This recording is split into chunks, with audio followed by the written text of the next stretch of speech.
Jesucristo ha resucitado, en verdad ha resucitado.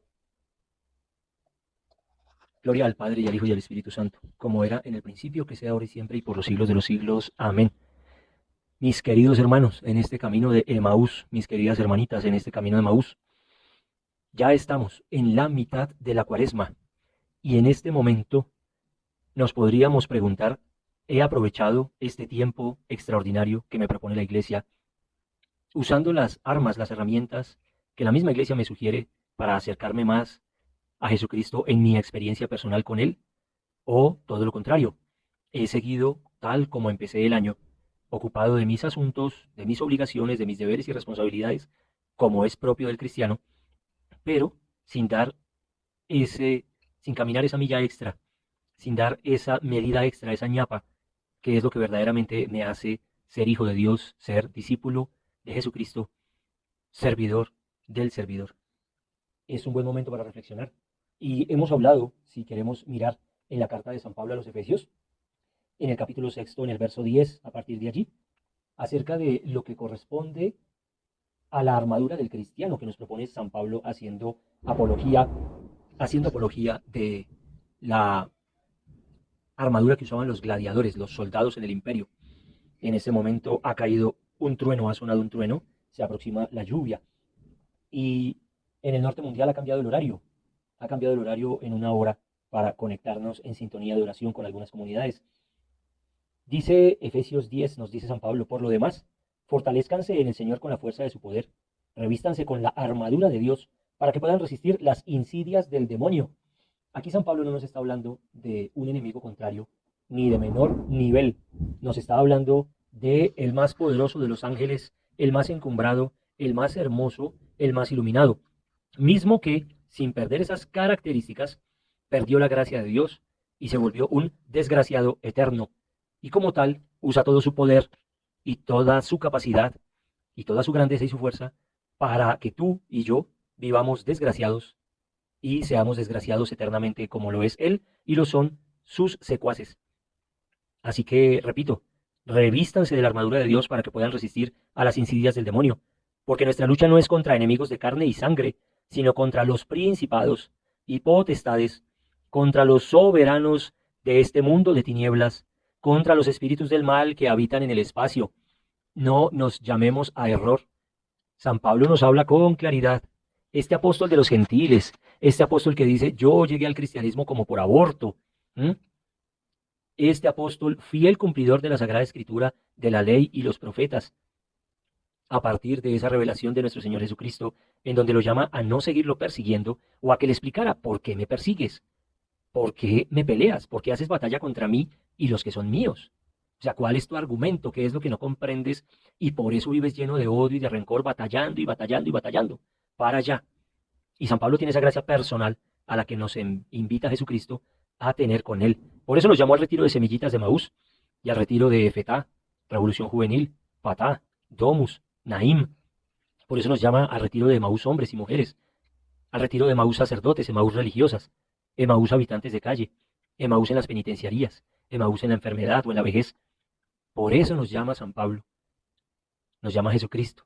Y con la palabra de San Pablo que estamos leyendo en este momento, nos está diciendo atentos porque ya saben que yo existo, que soy real y que los amo, con un amor personal, íntimo, un amor que es hasta celoso. Él era celoso y sigue siendo celoso de su Jerusalén, de su iglesia católica, de ese pueblo de Israel, que es la iglesia católica. Y nos dice entonces contra quién pelear y nos advierte que vagan en el espacio estos espíritus inmundos y son potestades y son principados. No son angelitos de la guarda ni arcángeles, no. Ocupan los coros intermedios, la mayoría de ellos contra quienes batallamos. Coros de los santos ángeles. Así que, dice San Pablo, por lo tanto, tomen la armadura de Dios. No es la mía, no es la que me quede más cómoda, la que se me adecue más a mi cuerpo, a mi fisionomía, a mi estatura y mi talla. Es la armadura de Dios, la misma para todos, para que puedan resistir en el día malo y mantenerse firmes después de haber superado todos los obstáculos. Es decir, nuestro fin de semana de retiro es el encuentro personal con Cristo en el que encontramos la realidad del día malo en el que hemos vivido y por el cual hemos llegado al camino de Maús.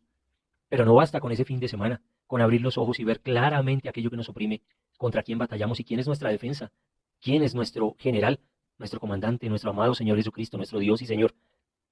También nos dice, permanezcan en batalla, manténganse firmes después de haber superado esos obstáculos.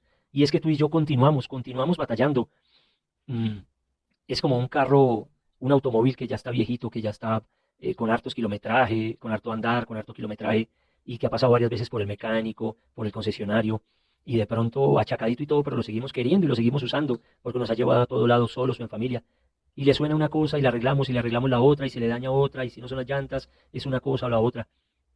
Aquí nuestro Señor nos está diciendo, tomen la armadura de Dios para que resistan y manténganse firmes después de haber superado todos los obstáculos. ¿Cómo te fue al salir de tu retiro?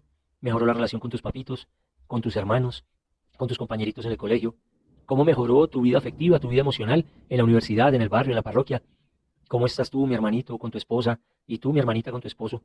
¿Cómo va esa relación de noviazgo, muchachos? ¿Cómo va esa relación de pareja, queridos esposos? ¿Cómo van con su paternidad, con ese hijo que no sabemos por qué se comporta así? Lo que sí sabemos es cómo éramos tú y yo y cómo es nuestra esposa. Y de pronto por ahí podemos encontrar señales de por qué nuestro hijo se comporta de esa forma. Así que mis hermanos, mis hermanas, para poder resistir en el día malo y mantenernos firmes después de haber superado todos los obstáculos, nos dice San Pablo, permanezcan de pie. Así que la iglesia no nos invita a rezar dormidos, ni acostados, ni echados en un sofá. Nos está diciendo, ojo, atentos, en pie de guerra, permanezcan de pie.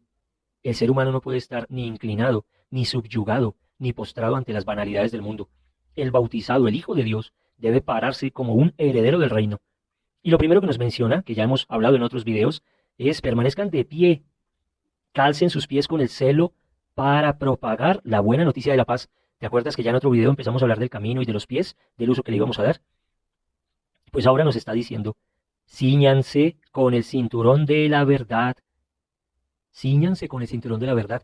Y mis queridos hermanitos, he querido mostrar en este video a nuestro Señor Jesucristo crucificado, porque es que Él está completamente desnudito, desnudo. De hecho, ese mantico que le cubre su cola, su cuerpo, ¿m? Su cintura, ese manto es más artístico que real, porque nuestro Señor fue completamente desnudado y su intimidad, su pureza, su candor, lo que es propio del ser humano, hombre y mujer, que es proteger su dignidad, su pureza y su intimidad, aquí fue completamente violentado y arrebatado. A él lo dejaron completamente en pelotico, completamente desnudo. Así que esta tela que lo recubre en su cintura es más un elemento artístico y de pudor para que no nos escandalicemos. Pero yo te quiero preguntar, después de haber hablado de los pies y de las rodillas y del uso que les vamos a dar, ahora miremos la cintura, miremos la cadera. Y es San Pablo en la carta a los Efesios quien nos propone que usemos la armadura de Dios para ceñirnos el cinturón de la verdad. Aquí, mis hermanitos, el apóstol es claro cuando nos dice cómo estás tú y cómo está tu vida en relación a la verdad. Fuiste al retiro, conociste de Jesucristo, de su iglesia, volviste, te separaste, te quedaste por el camino, te sentaste otra vez en la orilla a ver pasar la vida. ¿Acaso retrocediste y volviste a ser el hombre viejo antes de Cristo? Pero ya estás advertido. ¿O eres tú de los que perseveran, como invita San Pablo en este camino? Pues mis hermanos, miremos si el cinturón de la verdad está bien ceñido. Recuerdan cómo nuestras religiosas y nuestros religiosos, hombres y mujeres, hermanitos, hermanitas, y cómo nuestros sacerdotes y obispos se ciñen en la cintura un cíngulo, un lacito generalmente de color blanco. Algunos religiosos se ciñen una camándula, un rosario que tiene las 150 cuentas del Santo Rosario original. ¿Qué nos está diciendo eso? Ah, es que ellos por voto de castidad y de obediencia y, y de pobreza se ciñen a la obediencia tácita de la iglesia dada en sus superiores. Pero bueno, tú, mi querido hermano, esposo, casado, ¿no estás ceñido a tu esposa? ¿No es ella también quien está ceñida a ti? ¿No es tu cuerpo cosa que pertenece a tu esposa y no es el cuerpo tuyo, esposa, el que pertenece a tu esposo? ¿No lo dice así la Sagrada Escritura? ¿Por qué entonces pretendemos caminar usando de mala manera el término libertad? ¿Por qué no miramos el término verdad? Y la verdad es Cristo. Y este Cristo fue completamente desnudado, cubierto. Su vestido ya no era la ropa que le tejió su mamita, la Santísima Virgen María. Su vestido ahora eran las heridas de los latigazos, las espadas, las puntas de las lanzas, los golpes contra el suelo, los escupitazos y los puñetazos que tú y yo le dimos en esa dolorosa pasión. ¿Recuerdas que Él era hermoso hasta la última cena?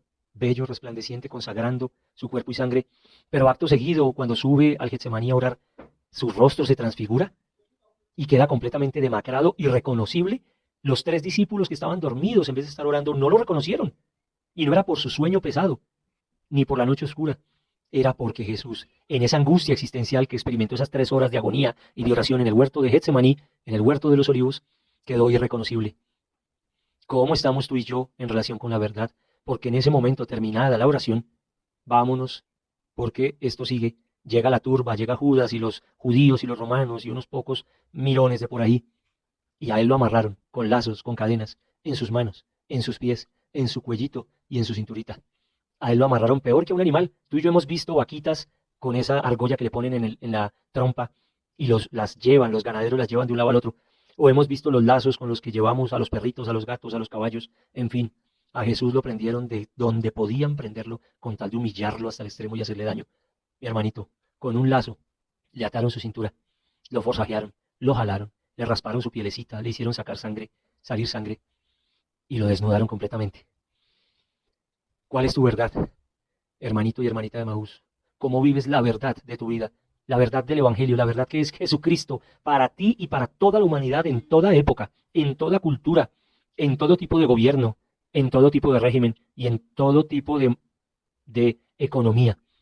¿Cómo vives tu verdad con relación a Jesucristo? Estás buscando, te estás formando, te estás alimentando, te estás nutriendo de la verdad de la Sagrada Escritura, de la verdad del magisterio de la Iglesia y su doctrina. Te estás nutriendo de la vida de los santos y de las santas, te estás nutriendo de conocer el mundo angélico, verdadero, católico, y no el que de primera oferta, de primera mano te ponen en las redes sociales para confundirte. ¿Cómo te ha ido con tus cursos que buscan superarte y hacer de ti un superhombre, una supermujer y encumbrarte a nivel empresarial, corporativo, a nivel de gerencia? ¿Y te has mirado en esta cuaresma para encumbrarte a la altura de Jesucristo? Es tiempo, hermanos, de revisar la verdad de cada uno de nosotros. ¿Quién soy? ¿Quién he sido? ¿Quién quiero ser? ¿Quién quiere mi Jesús, mi Dios y Señor que yo sea? ¿Y cómo puedo ser a la altura de Jesucristo, a su nivel? Pensemos en eso, mis queriditos hermanos. Y hagamos como San Pablo, en la segunda carta a los Corintios, en el capítulo 12, el último capítulo de la segunda carta a los Corintios, a partir del inicio, cuando él empieza a decir, ¿de qué me puedo gloriar yo? No, yo he sido el mejor. Yo he sido aquí, mejor dicho, entre los 12 apóstoles y yo, que llegué así como apóstol de los gentiles, de todos el mejor soy yo. Y él podría haberlo dicho, pero todo lo contrario. Él habla de su debilidad. Y nos dice en el capítulo 12, verso 7, y para que la grandeza de las revelaciones no me envanezcan, es decir, lo que Jesucristo mismo le reveló y el poder del Espíritu Santo le mostró, para que eso no lo llene de orgullo y lo haga crecidito, tengo una espina clavada en mi carne, un ángel de Satanás que me hiere, es decir, un demonio. ¿Cuál es esa espina que a ti y a mí nos ata en la entrepierna, entre el ombligo y las rodillas, en nuestra propia carne, y nos hace cojear y cojear y cojear? Y algunas veces he escuchado a sacerdotes predicar que San Pablo hubiera querido correr como las mujeres en el Evangelio, en la mañana de la resurrección, correr a evangelizar, a decir, a anunciar, a proclamar, pero esa cojera, ese aguijón que tenía San Pablo en su cintura, lo hacía andar despacio, andar lento, estar más pendiente de su propio dolor que de mirar a Jesucristo y hacer su obra, su divina voluntad. ¿Cuál es esa espina que tú y yo llevamos aún clavada en la carne, a través de la cual el enemigo de Dios, el demonio y sus secuaces nos hieren? Y dice San Pablo, 3 veces pedí al Señor que me liberara, pero él me respondió, te basta mi gracia, porque mi poder triunfa en la debilidad. Más bien, me gloriaré de todo corazón en mi debilidad, para que resida en mí el poder de Cristo. Por eso me complazco en mis debilidades, en los oprobios, en las privaciones, en las persecuciones, en las angustias soportadas por amor a Cristo, porque cuando soy débil, entonces soy fuerte. Esto es palabra de Dios, mis hermanos. Y quiero recordarte a ti, y recuerda que Jesús dijo que entre ustedes tuvieran a pocos por maestros, que no se creyeran todos maestros. Así que esta palabra primero me cae a mí, me cala a mí, me talla a mí en mi existencia, pero también a ti que escuchas este video, que lo miras. Mira la cruz de Jesús. ¿Cuál es esa debilidad por la cual llegaste al retiro de Maús? ¿Cuál es esa verdad que reconoces a partir del retiro de Maús que es Jesucristo? ¿O no es Él todavía? ¿Y cómo estás caminando a partir de ese retiro de Maús? ¿Se te acabaron las penas, los problemas, las privaciones, los oprobios, las persecuciones, las difamaciones, el hambre, la sed, la orfandad, el estar sin techo, el estar sin ropa, sin comida? ¿Se te acabó? ¿Te ganaste el premio mayor de la lotería? ¿O definitivamente, yo para qué fui al retiro, perdí el dinero, mi vida no cambia? Jesús no me escucha. Jesús debe estar muy ocupado por allá con la crisis en Oriente Medio y a mí no me presta atención a lo que yo le rezo, a lo que yo le pido. ¿Cuándo será que el Señor se va a acordar de mí? Mis hermanitos, en vez de decir, yo no debí casarme, yo no debí tener hijos, yo no debí contratarme con esta empresa, yo debí haberme ido del país cuando era joven y tenía fuerzas, en vez de decir todas esas cosas que pudimos haber hecho y no hicimos, mírate hoy en el espejo de esta cruz y reconoce ante Jesús desnudito, en pelotico, crucificado y muerto, cuál es ese cinturón de la verdad que Él te invita a ceñirte a la cintura, la mitad de tu cuerpo, allí donde inicia el movimiento de tus piernas, allí donde puedes dirigir y decidir qué tan larga será tu zancada, tu paso, vas a correr o no vas a correr, hasta dónde llegan tus pasos y tus piernas, y de ahí para arriba, el eje en el que se afirma tu columna vertebral, tu tronco, tus hombros y tus brazos, tu cabeza. ¿Cómo está tu cinturita? ¿Ya necesitas un reemplazo de cadera por la edad? ¿O espiritualmente hablando, necesitas un reemplazo de cadera porque la mentira se ha alojado en la base de tu columna vertebral, en tus órganos reproductivos masculino y femenino, y entonces la muerte se ha alojado allí, el pecado, la pérdida de intimidad, la pérdida de pureza? Por eso aquí de fondo está la Gran Madre de Dios, la Purísima, la Inmaculada, la Santa María, Madre de Dios por quien se vive. ¿Cómo estás manejando tu vida en orden a la verdad? San Pablo nos dice, ciñanse el cinturón de la verdad para que puedan resistir. Que Jesús nos invite en lo que va de este año, en esta mitad de cuaresma, de tiempo de cuaresma, a buscar la verdad y a elegir la verdad por encima de todo. Jesucristo ha resucitado, en verdad resucitó.